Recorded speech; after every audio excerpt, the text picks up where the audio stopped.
get it. I want you to pay attention now, because it's easier to listen now than later. Yeah. And on the standard side, this is why it's important to pray, because when they're out there, we don't know what they are encountering. We don't know what they're going through. And so don't stop praying daily. As a spouse, your prayers cover. God is still speaking to us. I still, even though he's home, we have to make the conscious decision to say, hey, this is going to work.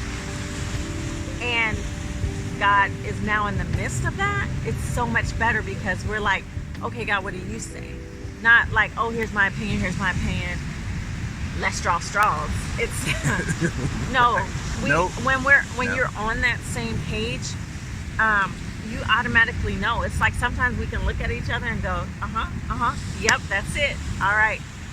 Because we're that in sync, where before that wasn't a thing. So what I'm saying here is, between the A and Z, it's so worth getting pruned. It's so worth getting delivered from things that have been there that whole time, even things that might have been affecting you from childhood or past relationships, past hurts, whatever you're going through or facing. It's get rid of it, because you need now a solid foundation. That's what God is trying to reestablish, a solid foundation that you and a spouse can come back together and work up to. So it's so worth it. Yeah, and then for those of you that have been asking, because we get such an influx of commentary, and whether it's emails or Instagram and DMs, that are questioning, I don't know if it's worth it or not. I'm not sure if I should hang in there. It's been a week. It's been a month. It's been a year, 5 years, and then for some 18, 20 years. And I honor your stand. Yes. I honor your stand. And let me tell you this. If God hadn't have done it for us, we wouldn't be in front of you right now encouraging you. It took me to go through it. It took a couple different things, my bad decisions, her standing, her faith, my faith in trusting God and humbling myself to know that it was okay to come home, for us to be able to come to you and tell you it is so worth it. Because let me tell you, the end of a thing is always going to be better than what you had in the very beginning.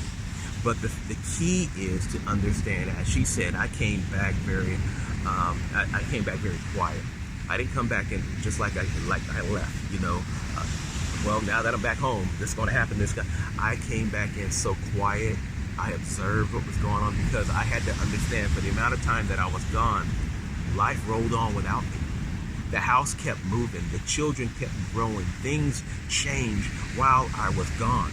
And for me to come home and usurp myself back in and just all of a sudden start making decisions just like I did before, that would be completely wrong. It would be as if none of their feelings ever mattered. Anything that ever gone through that didn't matter. So what happened was, I had to come back in and humble myself and listen. I'm gonna be honest with you. It was very uncomfortable coming back home, because I didn't know what I was going to run up against. I wasn't sure if now that you're back home, what you need, I need to understand, did you do this, and why did you? No, I didn't come back to any of that, and I didn't know what I was going to come back home to. I just knew that the Lord told me to come home and it was safe. I didn't know what safe meant. And it took me a long time to understand that my wife had my heart in her best interest. And when I came back, like I said, quiet. I didn't have a whole lot of opinion.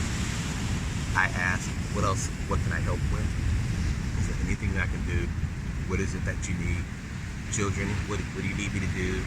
Do you need my car? Do you need, whatever that is, I always made myself available. It wasn't about making decisions. It wasn't about making demands. It was just about being available, being transparent, being communicative.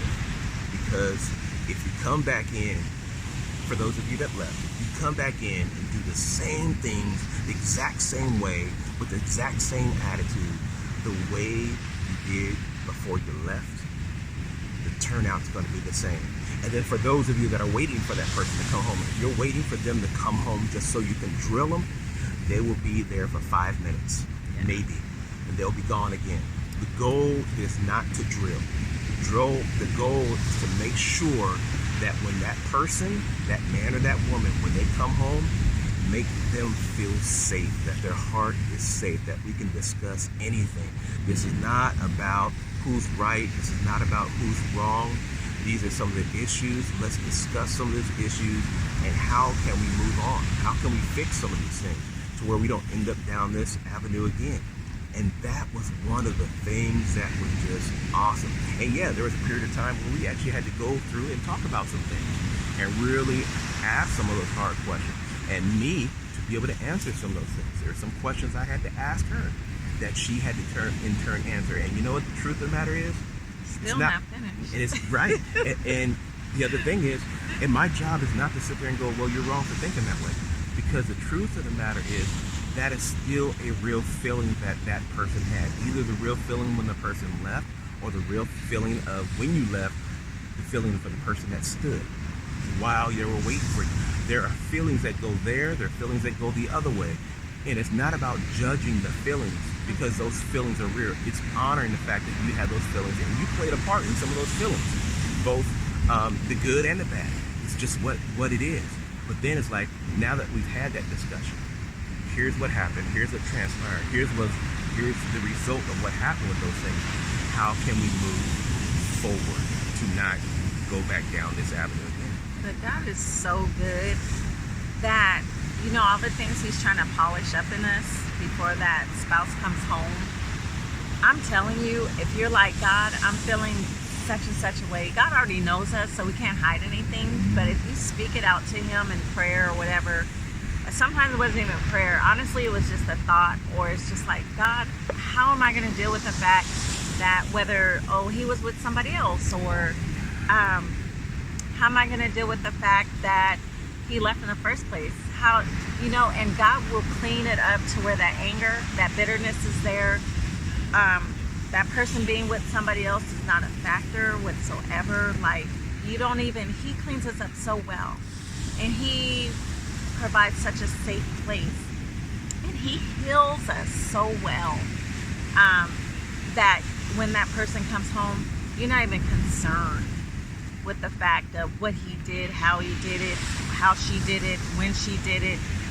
Even if you don't have kids that brought your spouse home, sometimes that's not a factor. We just got to trust and believe that we put in the work. God is doing the work on his end.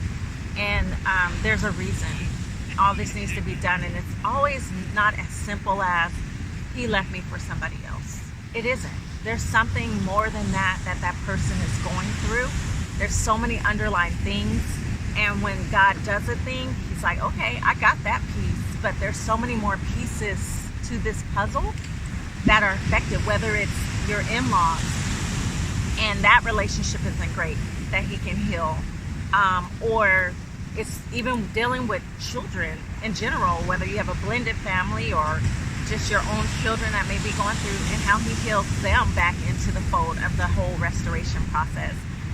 Whether you're having issues on your job and you have to switch jobs in the midst of the process and he blesses you financially. There's so many pieces he wants to do, but we have to be open to say, have your way. I don't know what this looks like. This is all going to be brand new. I'm telling you that. Like, everything he does is going to be so new. Let him do a new thing. Let him create in you a new heart, a clean heart, a right spirit. Get rid of, don't want to be that attitude person, or you always have to have this kind of stand because that's just who I am. Knock that off. Right. Get rid of that, I got to be this way. This is just who I am. This is just my personality. No, but who are we in Christ? Right. Because if you keep that same mentality, that same attitude, you're going to stay exactly where you are. Think about it. The children of Israel who were actually in the wilderness, they were a couple days away from glory. They're a couple days away from promise. But because of their murmuring, complaining, the same attitude and all that kind of stuff, they ended up in the wilderness for 40 years, when in actuality, if they would have their heads screwed on straight, their minds tuned in and everything, they could have walked right into the promised land within a few days. But no, the Lord kept them in the wilderness for 40 years because of their murmuring, complaining, their stubbornness, backbiting, and all the rest of the stuff. So, as she alluded to, If you don't change your mind, change of heart, you can be in your wilderness-like experience a lot longer than instead going right into your promised land.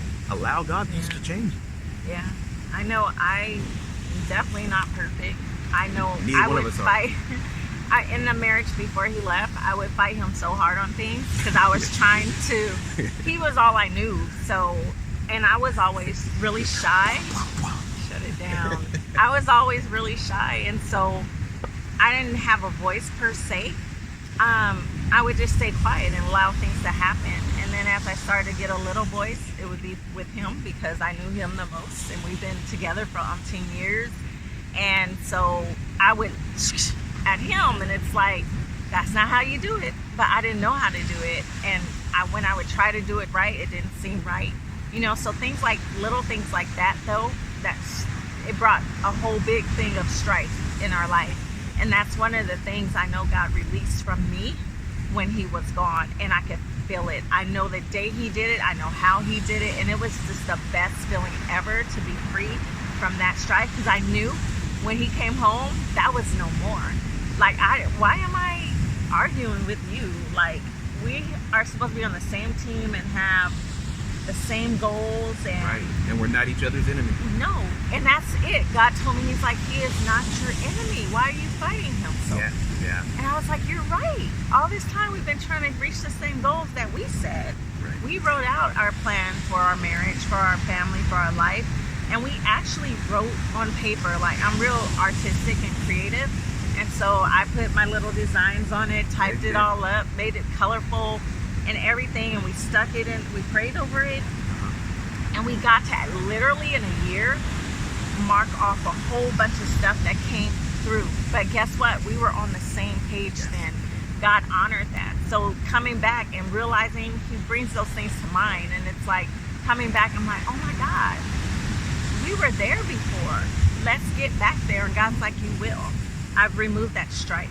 I removed that pain that was hindering those things. So there's so many hindrances we may not be aware of. You might think, I don't have any issues with such and such or this or that. Man, when God starts dealing with you to go through that stuff, you're out like, who you whoa, really are. What's that me? Is that me? Oh, that's, I didn't know I had it in me. Right. And he cleans it out and you just got to own it. Like, yep, I'm human. That was in me. So let me clean it out. I still might be nice and everything, but we have some ugly parts. And he wants to just clean us up right. So I'm just saying it's worth it. Even for the simple fact that if you had nobody, you have God and he wants to do a great work in you. Even for that fact, like, why not? Why not stand enough to allow him to do that? You know, he had me do some things. So, like, people say, how do you stand? I would listen literally. I'm like, okay, what would you have me to do? And I know when things are God-led, sometimes because we go, oh, we don't hear his voice. But I knew when things were God-led because they would be positive things or things that sometimes just don't make sense, but they're still going to possibly create a good result. You're just scared of them. But like things like, you know, I had to move after he left. And so God was like, give him a key. And I was like, huh? Nah, he don't deserve nothing. He left. Like, what are you talking about? He's in a whole new place and everything. God's like, no, I need you to leave that door open. Give him a key. So I did. And I told him, I said, here's the key. I said, whenever you want to come home, the door's always open. And I feel like in some way that impacted him. He had to think of that later on to go, wait, she's giving me a key basically to say, I still love you. The door is open. Just like God treats us as his children. I still love you. You walked away, but the door is always open. You can always come to me. I will always be here for you. And he was showing me you have to have the heart of Christ to be me in order for things to sometimes work out. We don't want to be the one that's always giving in, the one that's always feeling like we gave too much. But when God does a thing in us, we have to answer to what he's called us to do. Exactly. And so that was a big thing, and he always had that key. Yeah. And knew he could come home. It was a symbolization And doing that was a step of faith. And I wanted God to know, okay, I do that because I know you're serious. Another thing was I always wore my wedding ring. I never took it off. God was like, this is your husband, period. I don't care what happens. Trust me, when the next thing happens, I need you to understand that's still your husband.